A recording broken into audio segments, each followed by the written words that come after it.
Well, South Africa has taken steps to ensure that Israel is held accountable for its actions in Gaza. More than 20,000 Palestinians have been killed by Israel Defense Force since it launched its military operation in Gaza. Many women and children have died and many people are displaced, while Israel is also blocking the humanitarian aid that is being delivered to Gaza. Our correspondent Trent Murray joins us live now from Tel Aviv. Trent, thank you so much for your time. Now let's talk about this move by South Africa. It has shaken Israel. Can you just take us through the reaction directly from Tel Aviv?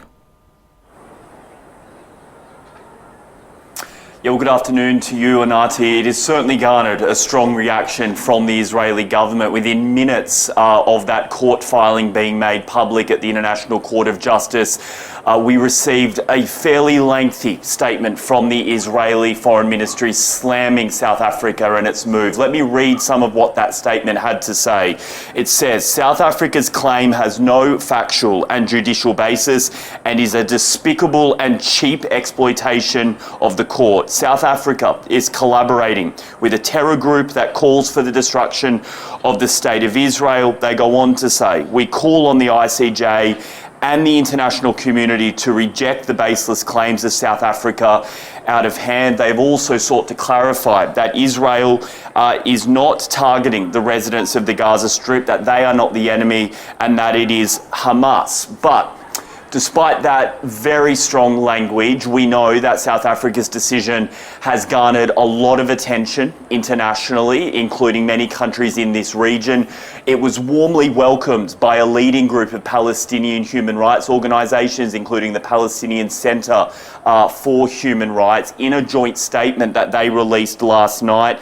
They welcomed South Africa's decision, and they also said South Africa's decisive action should serve as more than a wake-up call. It demands that all countries rigorously reassess their commitment to international law and human rights. Interesting. I was going to ask you, Trent, just to give us, a breakdown in terms of which countries then have spoken out in support of South Africa, or any reaction for that matter. But let's talk now about what is currently, happening in terms of the war spilling over to other countries, similarly with Syria, Iraq, Lebanon, and the US to some extent being dragged into this conflict. Just take us through what has been happening in relation to attacks on this front.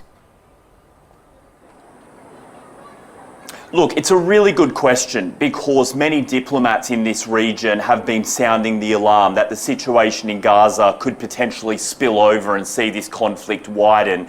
Let me just break down some of the key flashpoints, if you will. Number one, Hezbollah and Lebanon in the north. We continue to see rockets being fired from southern Lebanon into northern Israel. The IDF responding with a huge show of force, sending warplanes into Lebanese airspace to bomb what they say is Hezbollah targets. We've also seen airstrikes in Damascus, the Syrian capital, including notably an assassination airstrike on a senior Iranian commander. Tehran reacting with fury to that, saying Israel will pay a very heavy price. We've also got the Red Sea, let's not forget, those vital shipping lanes that those Yemen-based Houthi rebels have been firing rockets into, trying to target some of those ships they say are bound for Israel. The US Navy and others arriving on the scene in a big show of force to try and safeguard the shipping lanes, but it hasn't seemed to have deterred the Yemenis and the Houthi rebels, I should say. And then just finally, we have to mention the occupied West Bank. We know Israel has been stepping up the number of raids in that particular region since October 7th. More than 300 people have died, according to the Palestinians.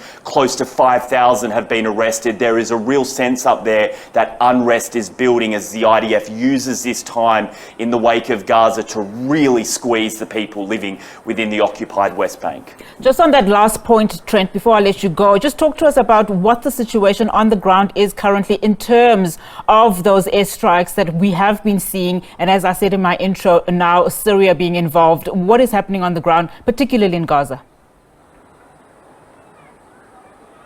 Yeah, look, in the Gaza Strip, we are just seeing continued airstrikes and artillery fire. Now, the IDF says it's targeting Hamas in that operation. It believes that the Hamas leadership is hiding out in the tunnel network, particularly around southern Gaza, Khan Yunis, Rafah. But the problem is, as we've been reporting, pretty much everyone has had to flee from the north, and they've now all been squeezed down into the south. There's around 2 million people that live in the Gaza Strip, and most of them now are trying to seek safety in the south. But yet the IDF is now moving south further with its operation. In fact, they've just announced they're sending in additional reinforcements, and that's what's got the UN really sounding the alarm over all of this, because they're saying these are meant to be evacuation zones where people are safe. If the IDF wants to engage in warfare against Hamas, that's understandable in some way, but the civilians are there, and so we need to try and keep them safe. Humanitarian aid is slow in. We've just had the UN put out a report talking about women-led households, how they're really suffering, in desperate need of food,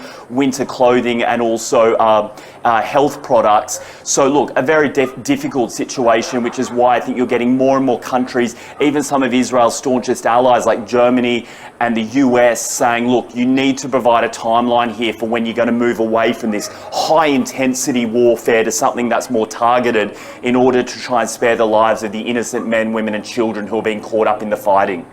Trent, let's leave it there for now. Thank you so much for your time, and of course your update. Trent Murray, our correspondent, coming to us live there from Tel Aviv. Well, as we continue to talk about South Africa taking steps to ensure that Israel is held accountable for its actions in Gaza.